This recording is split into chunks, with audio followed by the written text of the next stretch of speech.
So when they're doing something and they don't succeed, it's not enough to say, come again. If you say that twice, and then I start thinking, okay, do we not know what we are looking at? Do we not know how to help? And your attention has to be deliberate. Your attention has to be, because if I just, and that's why I think if you just let the game become the teacher, my vision is all over. I have to find out what I'm looking at. So I have to figure out what I'm zooming in on right now. So we need to accelerate learning. So we need to understand what is the conditions for trying to create an environment where you can accelerate the learning as best as possible. It looked maybe like we are aiming for the stars, which we are. But in between, that doesn't mean that we are like teasing them, like only focusing on the game, focusing on winning. We're not talking about that. We're not talking about performance. We're talking about potential. Hello, coaches. Welcome back to another Modern Soccer Coach podcast. Big one this week. We are joined by Carsten Dohm at San Diego FC, head of coaching at San Diego FC, MLS, also Right to Dream. There's so much to this interview. You've got the cultural aspect of Right to Dream coming into the landscape to the US. You've also got their approach and commitment to accelerated learning and education. And then also towards the end, we get stuck into technical detail. Unbelievable. Carsten's passion is second to none, and I hope this is setting up a part two. So if you want that part two, make sure you like, make sure you comment. Let me know what you think. As always, appreciate the support. Plenty of content coming out of Modern Soccer Coach. We've got a free webinar tomorrow with John Wall, which is a big one. We've also got tons of new content, exclusive content on Modern Soccer Coach Insider. So if you want bonus content, if you want bonus webinars, if you want to join the private WhatsApp group for coaches, please check out MSC Insider. I will put the link below. Big thank you to all the support. Here's Carsten. Enjoy. Carsten, great to see you again. Thank you so much for the hospitality. This is spectacular. It is a very special place. It's a very unique place. Very unique. And you only see the facilities. You should see the people around them. People, they make the different. There's a few quotes I'm going to throw at you from your presentation, Okay. from a few months ago. And the first, and I have to say now, they're great quotes. There's why I have to come back to them. Before we begin every journey, we have to start with the end in mind. Right. Now, I've thought about this quote a lot with regards to development. And I think sometimes I feel coaches are reluctant to set a goal with development. And if they do set a goal, it's a fairly low one. How would you describe what that goal is in mind when a player enters this club from day one? What we want to teach the player when the student athletes come in, what do they have in the backpack? Because everyone is different. Like every one of the 19 student athletes we have is no one is alike, same as us. So they come with all of them with individual backgrounds. So it's more on a adult level as coaches, as teachers. But if we talk about football, I think it's super important to understand what is the demand of the game. So it's more like if we don't have that in mind, we can easily get lost, or we don't know if we are on the right path, because you need to have a goal to set up to go for.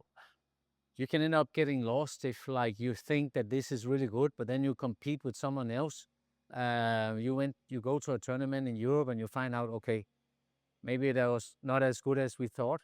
So it's super important, and this is also one of the main objectives we have in Right to Dream, is that we are following the trend of the game. And that is actually what I mean with having kind of the end picture in mind. And even though the end picture will always be, it's dynamic, but you need to have kind of that, like, this is where we want to go.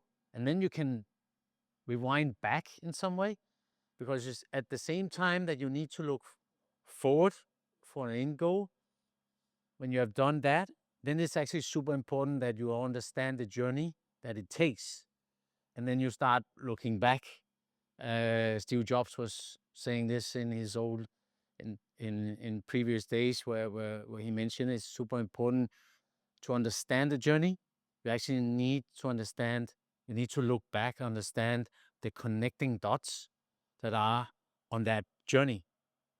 Because if you don't do that, there won't be any connection between the development steps or there will be a risk of lack of connection between the development steps of the individual.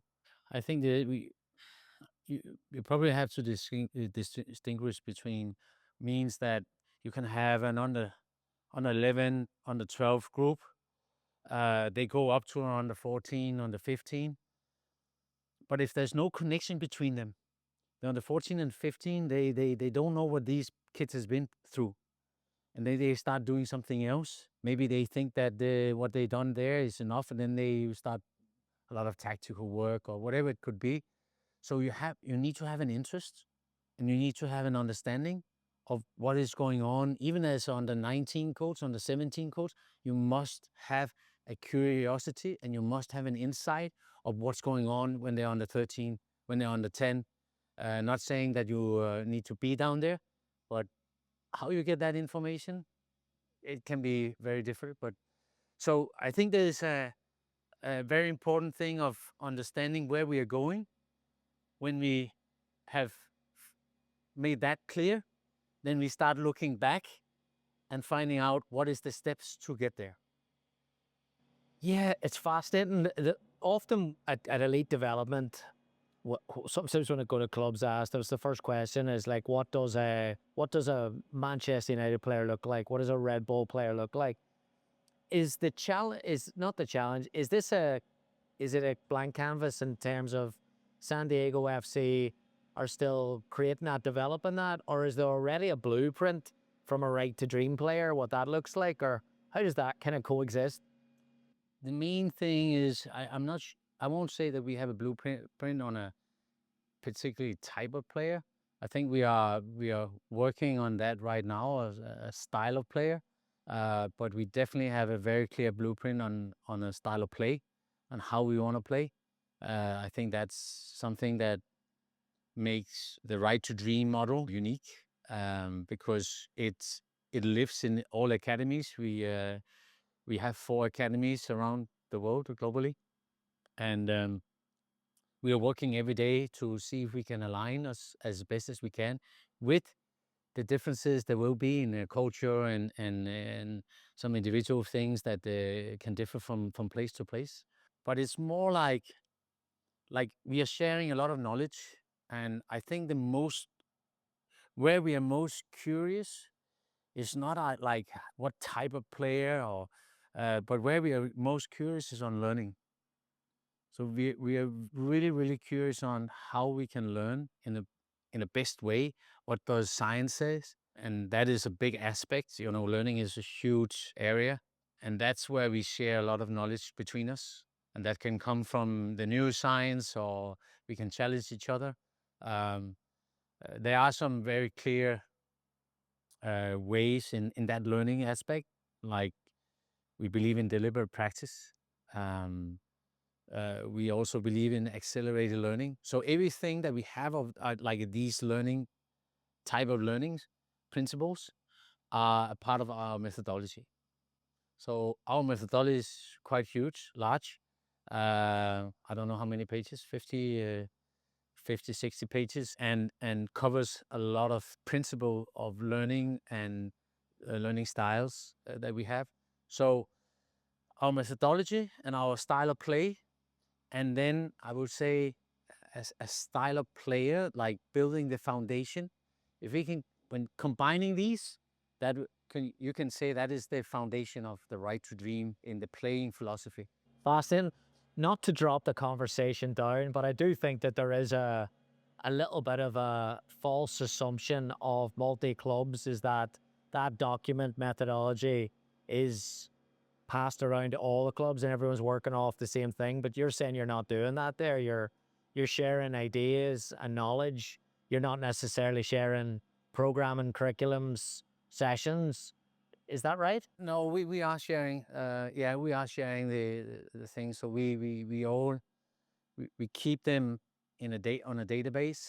So the training, but there's still a lot of autonomy. So it's not like you're tight or tied on your hands to do to train in a certain way, but there's a but we cannot come around the principles. So we are very clear on the principles, and what we are working on right now. What you always can do is maybe just make it age related. So and that also depends a little bit on the level. This is what we need to find out here in our environment.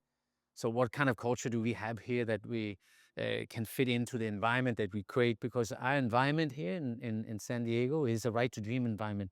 So that's the one that we create. That's the one that we believe is the center of our development and the student athletes development on a football pathway. But we have the fortune to also have a school pathway. Um, so that center is really focuses on sharing both style of play, learning principles, style of player in a platform that are the same across the academies. So eventually, when we have players, we still want to make them really agile to play, and we believe that because they are very not only skillful players but also playing with intelligence, so they are game intelligent players. We believe that they can adapt to many different environments. I also think you see that. You can say it can take some time, but I'm convinced that we also see different players now. Kudus coming to Tottenham. If you have the right environment where you give trust, the players that we eventually get through our pathways, we see they will flourish greatly in different environments. So it is having a clear structure, how we work, both in collective, in a unit, and as an individual, and at the same time give that autonomy to coaches to make them flourish as well and come with ideas. We should never forget the creativity that the coaches have. So I think, and this is what we are just doing right now here. We are building everything from a book that has not been any writing in it. So we are writing it right now, the story, and we will learn from our mistakes. We will learn from what we know, what we find out is a success, or what we think is really good, and sometimes we also experience the challenges that we will have. But the good thing here is that we're not afraid to make mistakes, and we're not afraid to take some risk, because we also know it will pay off, and we also show that to the student athletes, so the kids will see that we as adults are just human beings. We are authentic. We make mistakes. They will make mistakes. It's actually a big challenge we have in the world today, because everything needs to be perfect. I want to stay on this. What would be an example for coaches at youth development? What's an example of a risk that you think maybe you could share? First of all, we are not afraid of playing them very young. That would be a risk.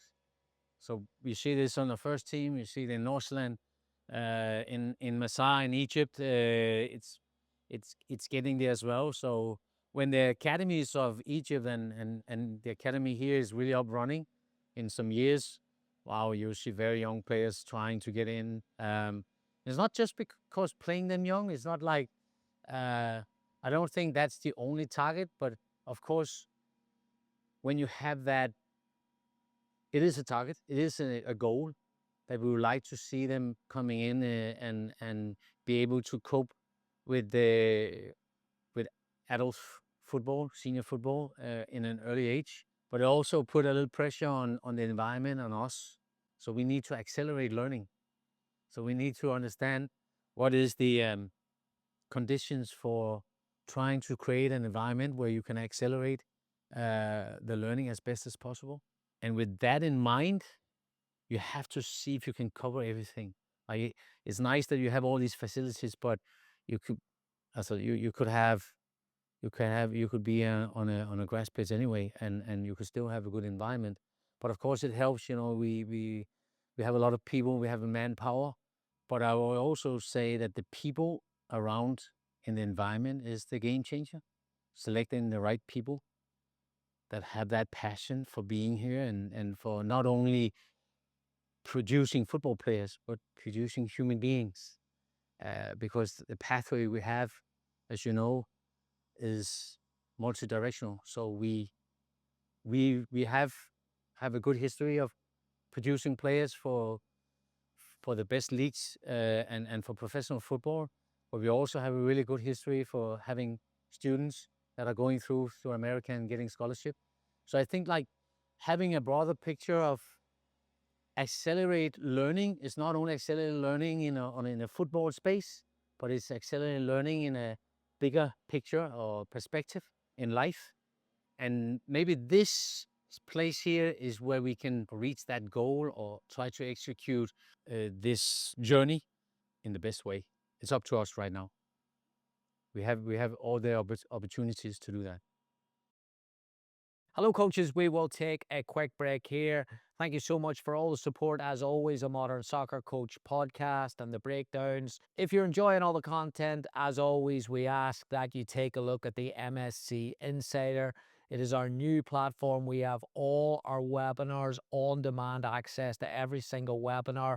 We've also got exclusive content that is updating every week with new bonus content, sessions, webinars, video breakdowns.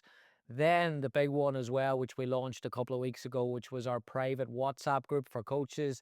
So if you want some help and you want to join a community of coaches that are sharing ideas, discussing different topics, and again, get help in specific areas, please take a look at the MSC Insider. It works out at $10 a month and it is well worth it. MSC Insider, hope to see you there. I want to come back to the trainer and the methodology because there's some points there I definitely want to hit, but I want to stay on the learning piece because another quote that you said was about this third culture that you want to create. You're coming in right to dream and you've got the American culture. Can you create a third culture? Again, if it's not complex enough, let's make it more complex. Now, American education, I know from my education background, 18 years in Northern Ireland, and I came over here to college, and I it's not that it was harder, it's just how different it was. Whenever you're coming over to create the learning, the process of learning and the appreciation of it and the enthusiasm around it, how do you balance between just coming in and saying, you guys are doing this wrong, or okay, we'll take a bit of this and we'll take a bit of that? Like, how does that process work? It's a good question, and it's super important. When we talk about culture, culture is super important. First of all, it's our environment that are the center, because that's something that we know. The right to dream environment. This is the core. But around that, so we have a right to dream environment in America. We have a right to dream environment in Ghana, in Egypt, and in Denmark. Around that environment, there's a culture. And that is very different from place to place. But what I noticed here, or what I right away saw when I came here, was one of the things we have in our values as well. We have 5 values in our in Right to Dream, and one of the values is diversity. And it's very clear why diversity is one of the values, is that we are very diverse where we are. You can't say that in Ghana, you could be diverse because they are coming from not only one place, they are coming from whole Ghana, they're coming from Ivory Coast. We even have some from Burkina Faso, from many different places. In Egypt, it's a huge place. Like, they're coming from thousands of miles, kilometers away. In Denmark, maybe it's a little bit more compressed, but we also have Swedish players, Norwegian players. So we will be very diverse. I will say maybe here is maybe the biggest diversity, because we have Hispanic players. We have players that come from Mexico. We also have players here who are from Mexico, but they're here We have players from Philippines coming from Philippines, and we have players from another state. So very, very different players with small microculture they're coming from that are very different. And if you look at our staff, very, very diverse. That was the first thing that I saw here, like really, really special group. All good people, all open-minded.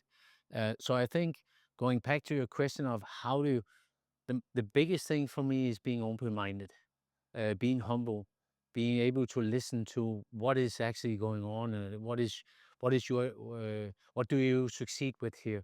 What are your challenges? Um, and one of the first things we did was actually to build a community department in the club. So we have a big community out every day, every weekend in the club. So for us, this is a connection that are mandatory.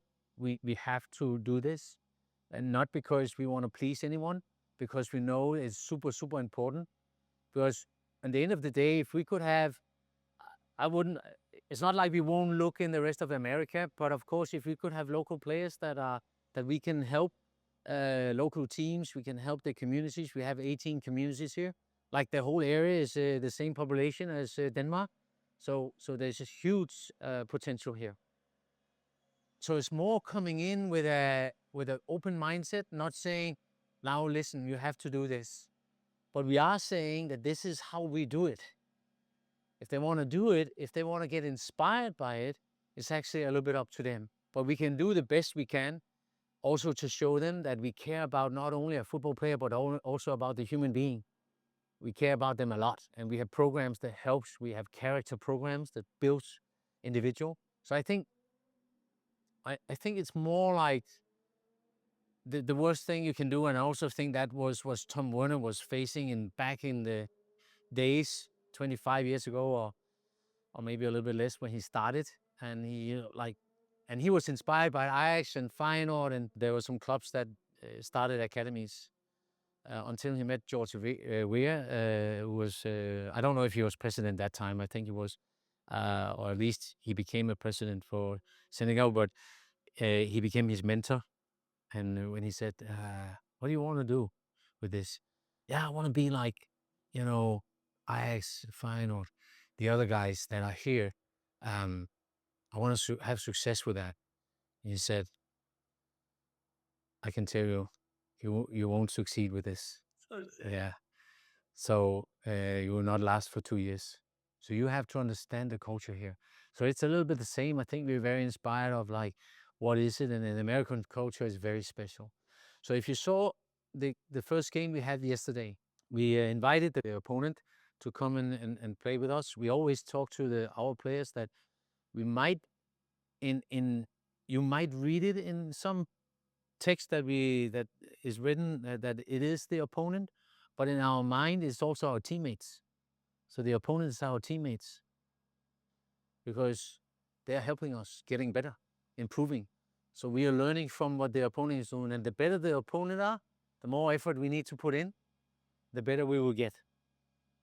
So they begin to understand. So our games is our training, and we tell the parents this. Because some of the parents are coming and thinking this is the most important time in their life, playing that game. It is important because that's where they are right now. But it's not the game itself. It's how you can develop yourself in the game that are important. So we had one of our players, I hope we film it. I can send it to our goalkeeper. He was injured. So we have a mic out, and the team was standing in a semicircle, and he was having a speech to the parents, saying that we are happy to invite everyone here, and we respect everyone who's here today. And that's why also we expect from parents, from staff, from everyone who's around here, that we respect referees, we respect the players, we give the players time on the ball because they're busy, and we will have a fair play, good language. It was super cool. It was really. So I think they start understanding that it looked maybe like we are aiming for the stars, which we are, but in between that doesn't mean that we are like teaching them like only focusing on the game, focusing on winning. We're not talking about that. We're not talking about performance. We're talking about potential. We're not talking much about winning. We're talking about competing. You're talking about process, not so much results. This is much more important, because if we go the other way, we simply forget how we get to that end goal. So it's the small pieces in that journey that makes the difference. The game in the game. If we can win the small battles in the game, then we have bigger chances of winning the game itself. Brilliant. Yeah, and even thinking there, like just the definitions of going back to accelerated learning. This one, I just find this fascinating. An American definition of accelerated learning. I've got a 9-year-old. He's in a program at school called something talented, highly talented students. And as soon as I heard it, I was like, ah, why do we have to put a name on it like that, you know? But that's in our culture over here. Like, I think that's academically, okay, we're trying to get to Ivy League college as soon as possible. And a lot of it is extrinsic, so we can show our neighbors, you know, we've good academic standing and we've done everything right. You say there about the results and the outcome in a society where, if anything, we place a little bit too much focus on the outcome. And you use the words, I know you're very, very careful with the language here, of accelerated learning. What does accelerated learning look like, or how is that defined in a process-oriented environment? If I just can get back to the talent part, Yeah. because we are using the word talent Okay. a lot, but we are using it in the context of we want to nurture talent. We find talent where no one else is. So that's one of our strength in the organization, that we come out to places that no one probably never have been. But I think we have to be careful not talking about talents with the athletes or the students or players, because it might be talent in some way. If you look at it, like the scouts, they have been out scouting thousands of players. So, and they have done an amazing job, really thoroughly into details of selecting, and we have all our talent IDs. It's been a long process, and now we are starting the next age group. But it's more internally that we use the word talent, and I think talent goes with character. But when we have them in here, I would rather use the word potential. So we have more like, we see a potential in the individual, and that's why we have them here. But of course, they are scouted on some kind of a basic. But I also think like talent is a word that are used everywhere now, in song contest and every kind of bake contest or whatever you are talent in.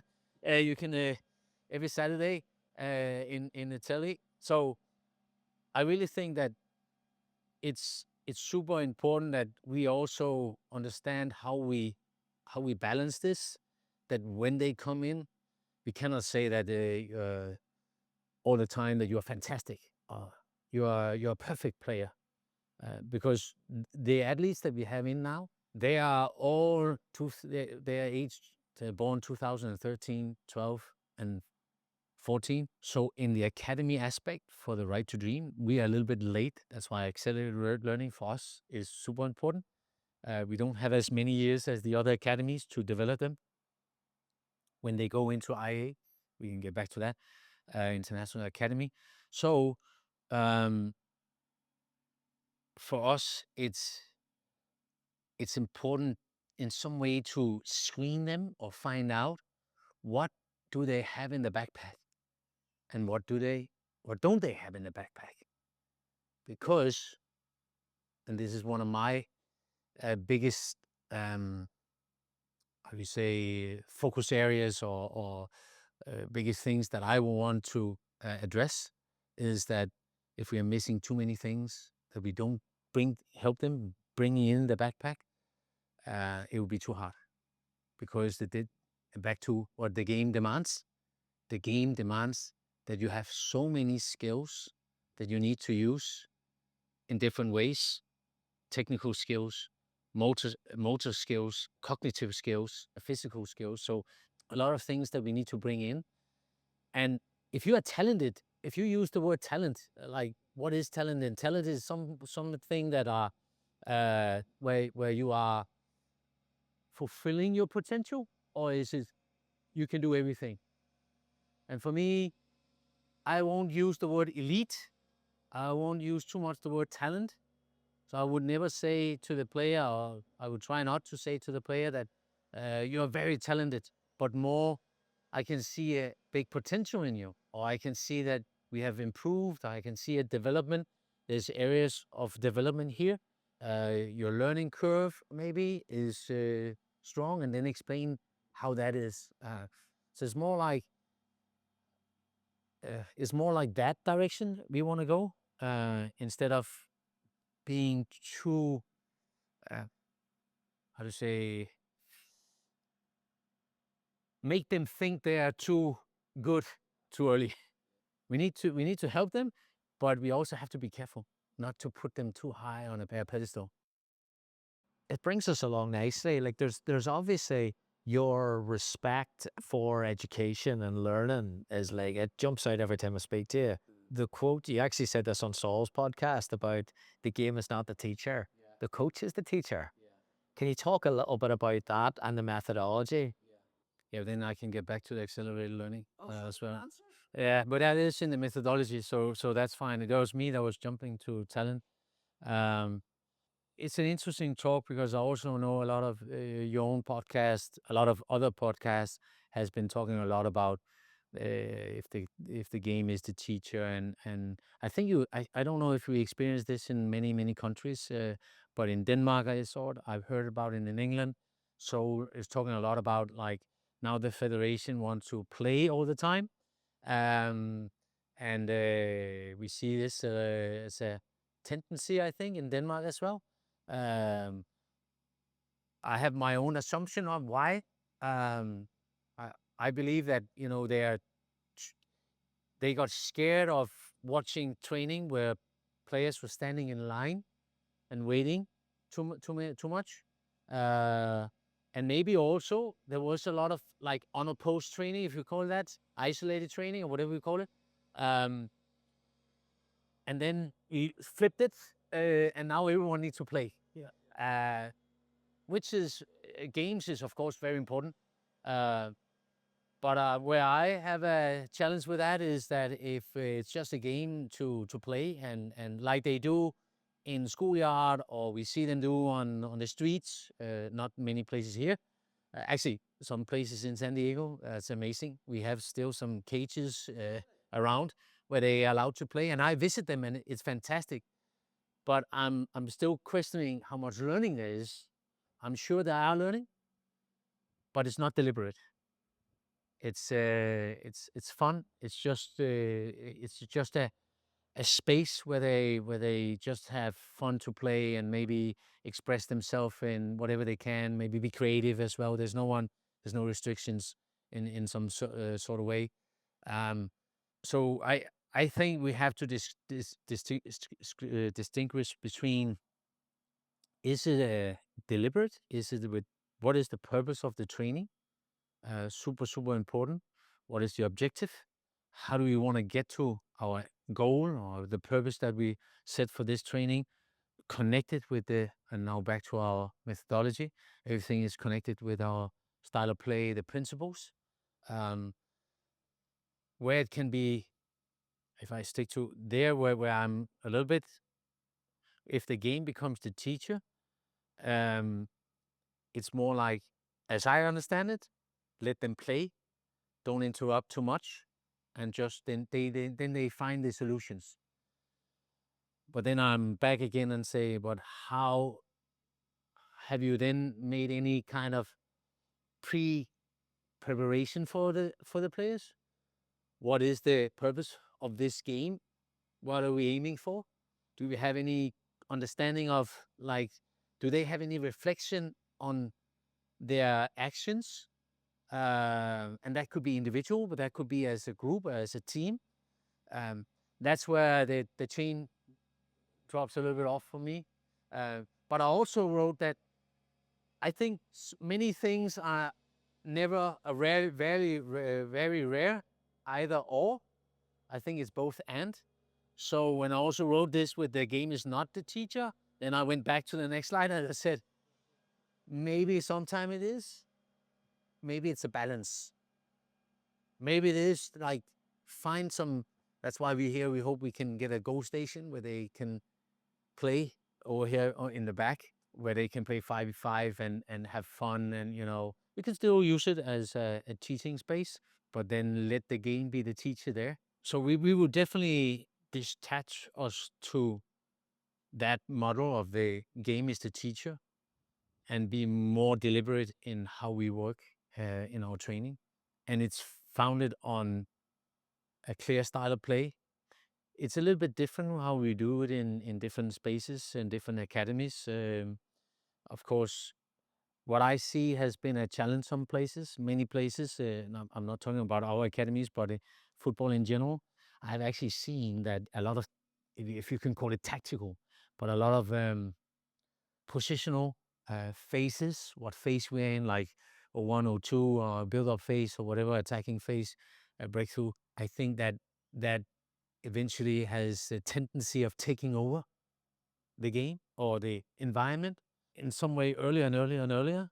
And that is the danger from my point of view, because you only have so much time. And if you know they're coming in, if you're not screening them, if we don't know what they need to do, so we also need to have kind of in our book, we need to know what is the foundation. That's where the style of player comes in. So in our style of player, in the methodology we have, or the house that we built, the style of player is connected to our principles. The style of player is actually a scouting framework to help the scouts what to look for. But I saw it and I said, this is super. It was Ian Yates, our head of pathway in Right to Dream. And I said, this is actually fitting perfectly into also building a foundation, like building the skeleton on, put muscles on the skeleton and building the athlete. And in that you have a mover, as we call it. The foundation is super, crucial. If you don't get that, we can be really, really lost. You're talking with the ball, you're talking a mover with the ball. I'm talking without the ball and with the ball. Again, both and not either or. But sometimes what we do is we do it isolated and we do it also with the ball. So we see how that connection is. But it's simple things. So if we go in details here, that's what maybe also more interesting. Now I'm not this is the physical department, but I know fairly a lot about the area. So it's agility, change of direction, change of speed. So when we talk about accelerated learning, it's also talking about being detailed, like having focus points. First of all, knowing where they are, what is the need they have individually, what is our curriculum, so we can actually bring them in the states that we think they are in and say, okay, they have this in the backpack, they don't have this, but he don't have it. So let's go in and just take it in and then you have to find out from 1 to 10. Is it a 5? Is it a 10? Or you can also say, is it just knowledge? They just understand it a little bit. Maybe it's not even knowledge because they've never seen these movements. They may never seen a skill. If we talk about a Cruyff turn, do they know what it is? Or do they just have another name? But then we show it, then we demonstrate it, and we can see, okay, they have a understanding, so they have a knowledge, but they don't really have learned it yet, and they definitely don't master it. So the knowledge, the learning, and the mastery, and then you have to maintain the skills, and it takes such a long time. So that's why we need to have time for this. An IDP is not enough. It really requires a lot of repetitions, but it also requires quality. So you cannot just have repetitions. You need to have focus points in there for each. So for each movement in a mover and functional technique, as we have in our style of player, we need to break it down We need to find out how an inside pass will look like. We need to know if they are running in curves or they're running in angles, sharp angles. So you can like, is it an 8 or is it a 1 or 4? Just for their speed, their level of speed? No, for the effectiveness of the speed. Because if they are running in curves, like, then you keep up your speed, but it's not always. That's what we call. That's why it's named acceleration, deceleration. So you cannot only you're not only accelerating and keeping your speed, you need to decelerate at some point, and the players need to know when that is. And if you're dribbling with the ball, sometimes you need to decelerate before the opponent comes, so you can accelerate past the opponent. Then you need to make some moves to get the opponent out of balance. But if you don't have that agility, you cannot move your feet, or they are touching each other, or you don't have a low center of gravity. Low center of gravity is super, super important. Too many has a very high center of gravity, and it doesn't help them when they have to move later on. They can stumble.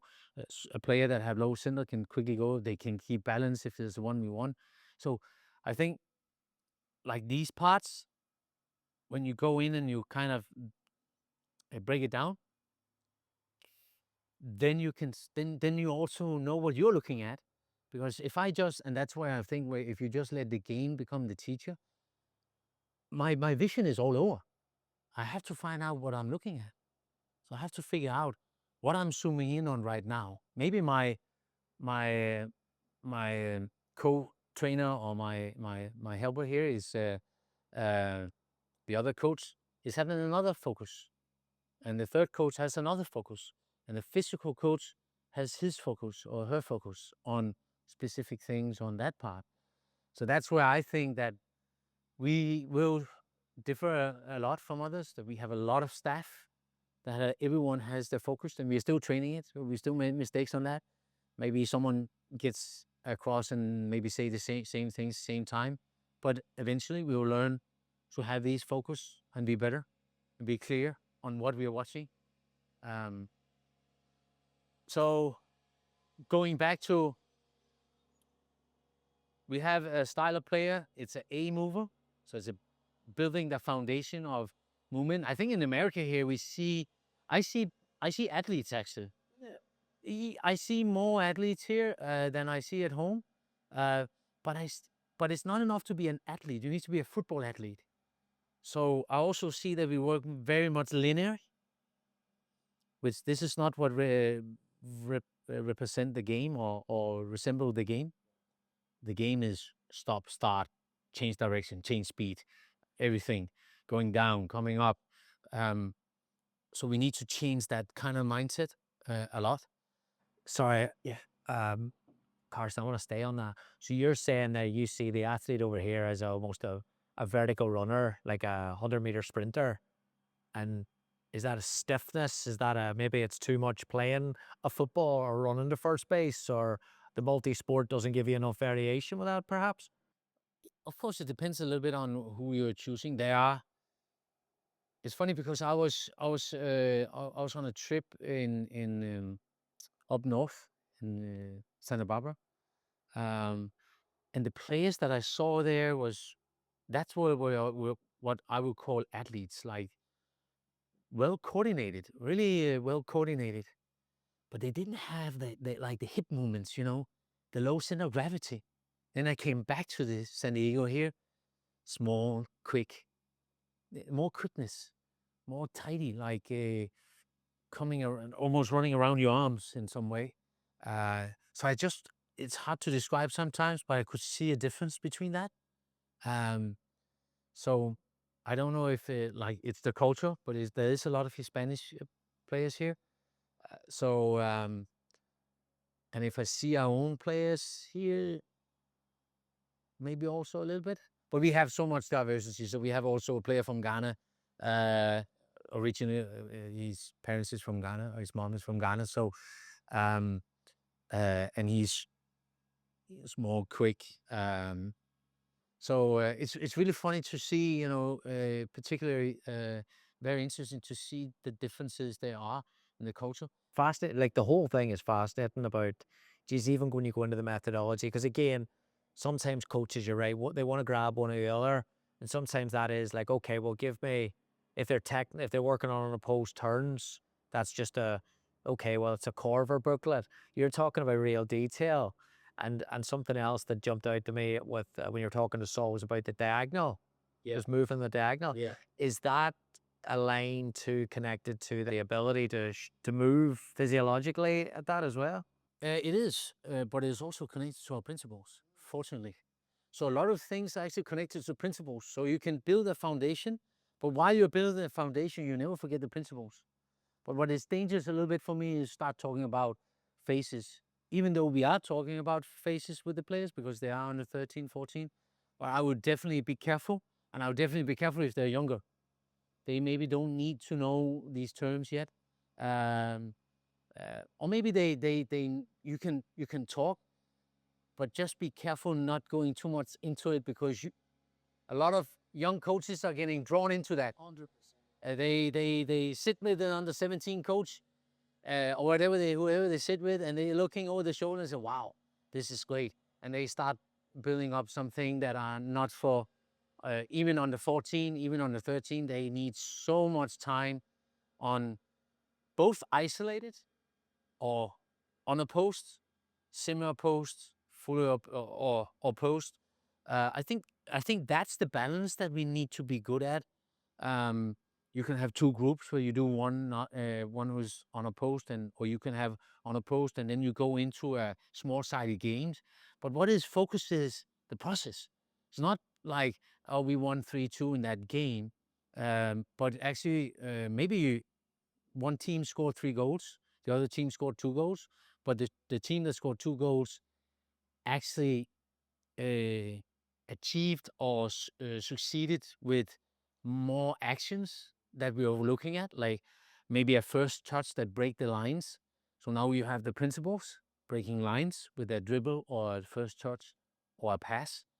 So we're working on the first touch, but we go back, and when you work on a first touch, we want to be, I don't say quality. Quality is like, I used that earlier, but you can say, what is quality? Then I use 1 to 10. So but we want to we want to improve. We want to see that we are doing things right. So when they're doing something and they don't succeed, it's not enough to say, come again. If you say that twice, and then I start thinking, okay, do we not know what we are looking at? Do we not know how to help? Or if they're doing things right and we're not saying anything and we're not praising, we're not acknowledging that, that also tells me a little bit of where our focus. Our focus needs to be where what we're working with and what we want to develop. And if it's the first touch we want to develop, then we have to know how to break these coaching points down, and we have to use these coaching tools that we have. Either we do live communication, or we stop if there's anything, or we make some constraints. What I do is I put gates. So when I receive the ball, I have to get the ball through the gates. When I pass the ball, it might be I have to take, how much, 20 yards? It might be a 20 meters pass. I'm better in meters. But that's hard for a kid, like being accurate. And if you see that pass is going not well and you don't have flow in your exercise, then you have to think about, what can I do? I can change the distance, but maybe I can also put like markers, a gate, and you put the gate close to the passing situation, like the place where he's making the pass, and you put a flat marker in the middle, and you say, if you hit that marker, then you put the next gate over there. If you hit that marker, I promise you, unless you curve that ball, but you hit it with the big inside, as we call, that's one of the focus points, the projection will go there. Your teammate will get the ball. So now they're focusing not 20 meters, but just here. And now when they have the first touch, they're focusing on getting it through that gate, and you give them points. That's in the isolated, on a post, whatever you do. But that's where you get the quality. So suddenly you see the quality will be, boom, it will go higher, I promise you. Then you go into a game. It could be maybe with the neutrals, so it's not that complex. so they get a lot of success. And you award the first touch, and you give them points for a first touch that maybe break a line, first touch that leads to a attack or a goal, and you double it up. Suddenly the team that didn't score more goals, but they had more actions, like the process, you're more focused on the process, in that game, they win anyway. So the players start understanding, the coaches, yeah, we're interested in the final results. Let's wait when we play another game, and it's we also see the players. But I rather have the players do whatever they have in their, all the effort they can bring in this the particular skill movement, than focusing on whoever the outcome was. So it's more the intention than the outcome. So I think that is one of the things that really can accelerate that process, and if you could call it learning and understanding, but it really takes time. And you have to do it in many spaces. You have to do it in the technique. That's why football is so, there's so many things. I won't say it's complex, but the journey is really, it's hard, because we have 5 feints, we have 5 turns. They need to learn these feints and turns. There is even more, but then they can do it isolated. Then you have to make it in the game, and it's so much more difficult. And it's because they're not making any scanning orientation. Then you need to go into the cognitive part, which is also a part of the style of player. So the style of play is a mover, functional technique, speed of action. You can break that down. Really interesting. Maybe for another time. Game intelligence, collective movements, and creativity. And then you have personality as there's actually also some really interesting things. So that covers. I haven't even gone through it yet. No, I tell you where I'm coming out. It's a good excuse to do this again. I have 2 more for you. 2-footed. You mentioned 2-footed. Right. Talk about that, because again, that's something that's completely overlooked. So when they're doing these moves, they're doing it. Is that a big? Does it have to be proficient in right, left side, or? Yeah, it's really it's funny you mentioned this, because just today I was talking about watching the players play, and we are back on it again. They are mainly one-footed, all of them. I will say scouts have done a good job, because there are a few that are one leg is dead. They're just running on it. But there's actually a lot of our student athletes here that have the potential to be two-footed. They can control it. They're not afraid of using it. But then again, it's one of the, if I quote Fleming Peterson's, our technical director for Right to Dream, he was here for a couple of weeks ago, and we talked about two-footed, and it's like, and I believe if you're more deliberate in your practice, you will improve the two-footed. But if you're not, you will just keep on, like, you won't have attention on it, and your attention has to be deliberate. Your attention has to be. I remember we had a thing on your feet that it can measure, Bands, yeah. yeah, the bands. Full technology. Yeah, Yeah. it can actually it measures your touches on the ball, and we did it. I was working for a club in Denmark, HBK, who's owned by an American company. But they we did this a lot with the touches, and we actually saw improvement, because the players start putting attention on it. But I don't think that's enough. That in the end, it doesn't help. We have to explain them why. So they have to understand the context. And I think that's with everything that we do, that we can say, oh, it will really help you if you get better. Help me in what? So we need to isolate, or we need to highlight, or we need to put an image on that picture and say, that's why we're getting back to diagonal. So you work diagonal, you bring the team.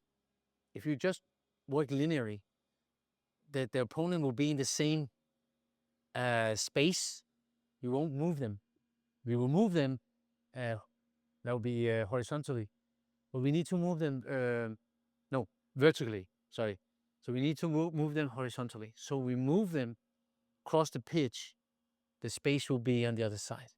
So we use the side space, half space, central space to mark our spaces so it's more clear for them. The image comes in when we have working with that, talk with that, and show them, and they've been in these spaces, they start understanding them. Then they understand how to move diagonally and move the players, and not be careful not playing into the pressure, but see how we can play out of the pressure.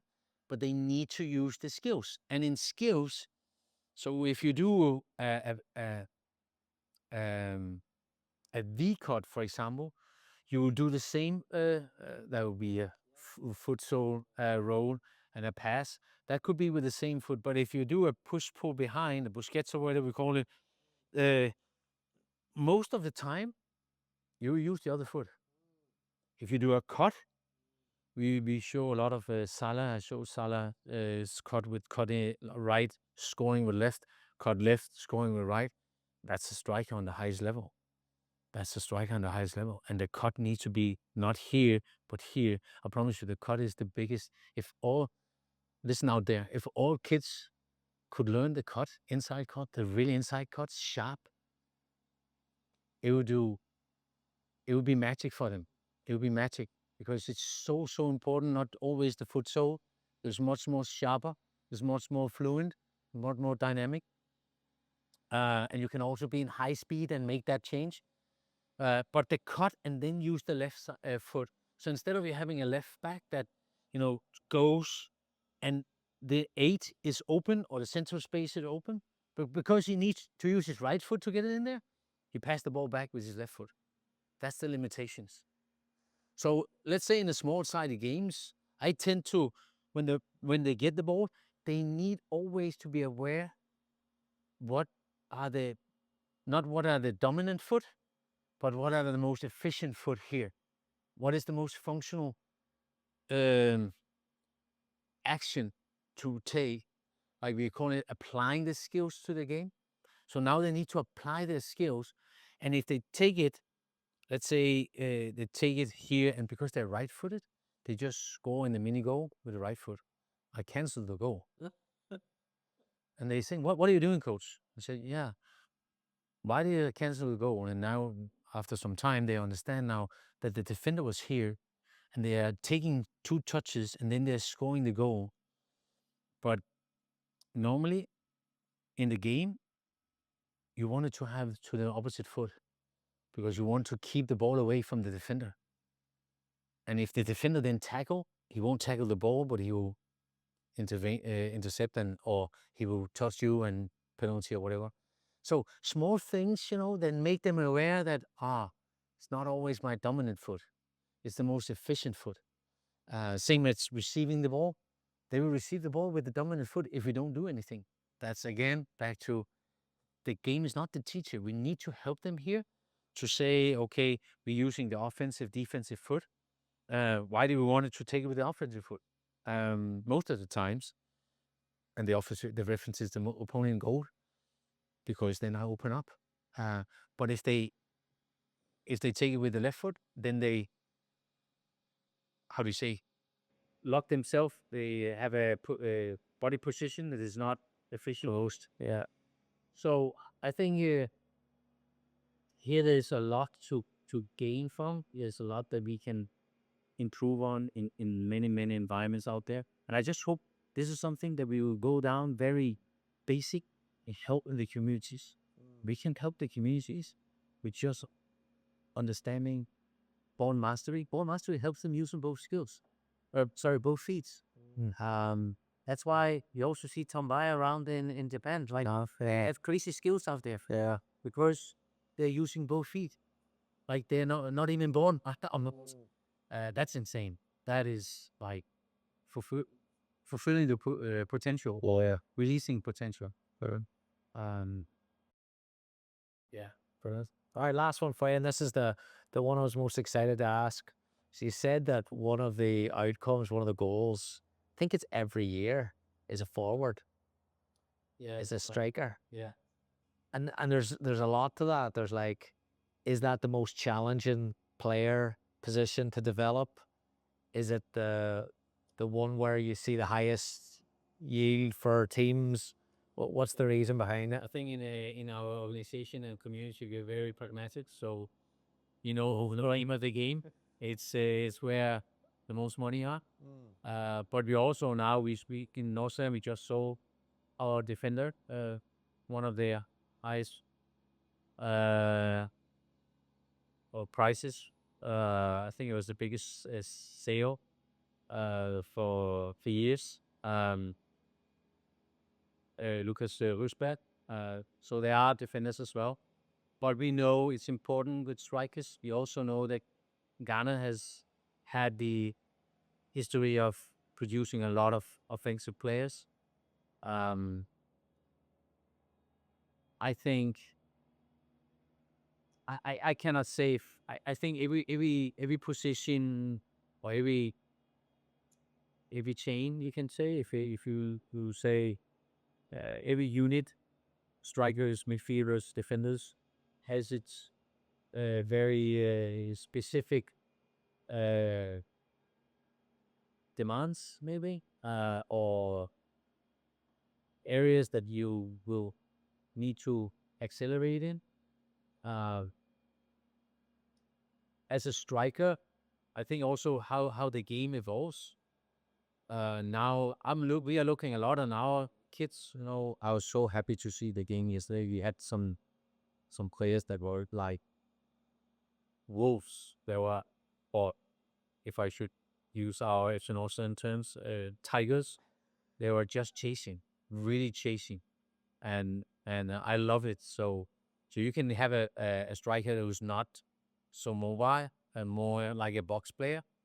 But I believe that a striker also needs to be strong in pressing, because our counter pressing means a lot in our style of play. So if we have some players in the front line that don't have that ability, hasn't been born with it or develop that skill, it would be difficult to survive or to actually just be. And maybe we either don't get any one of these into our environments or our clubs, or we would definitely be probably quite disappointed if we haven't developed that, because it is a super important part. Then you have to be agile, you have to be strong with the ball. We see Anders Dreyer coming in now with strong technique, being a significant player in MLS. I'm looking forward to Marcus coming back, because he has some technical skills that I believe that he can contribute with. Our players from Ghana are special, but it is an area that I think really contributes to. It's also super exciting. It's super exciting to put skills on a player that you can see develop over time, because it doesn't come from nothing. It comes from years of training, deliberate training, years of being in an environment where you are giving trust. It's okay to challenge the opponent, because also that if you have a player like that has these 1v1 abilities, and it's not enough to have one-to-one abilities. It's you also need to have relational skills. Yeah. Because you can have one who's very strong with his technical skills, but if he don't know what to do it, maybe you know how to do it, but if the person or she doesn't know when to do it and still don't make the right decisions, then he can fade out anyway, and it's not efficient. So being efficient, putting skills on players that have the courage to do it, I think that comes from the environment that you are doing in it. And it's just, I think that comes back to one of our really key elements of trust. We're giving trust. It's giving from the beginning. And then you see it has to become a habit. You cannot start when they're 18, and then you say, now we want to build a top striper. It's super, super hard. Has to come from when they're very young and they are exposed to playing different positions, playing with trust, but learn from their mistakes. It's not okay to make five mistakes like the same five mistakes in a row. Then something maybe for us coaches need to be done. But it's okay to try. It's okay to explore the fakes. So I would say this is very deliberate from our side that we want to we have a task in 2032 that we must um, deliver or develop 2A+ players that goes into our IA and hopefully goes further to top clubs in Europe, best 5 top clubs, sorry, 5 top leagues. And if we have 2A+ players from each academy every year, then you have 8. If we don't have more academies at that time, then we at least will have 8, and 4 of them should be a strikers. Then we are in a good position. Further. Yeah. So so I think everything comes with the environment that you're in, and with the opportunities that we have to share our environment with the other environments that we have in the right to dream. It's amazing opportunity. It's amazing opportunity.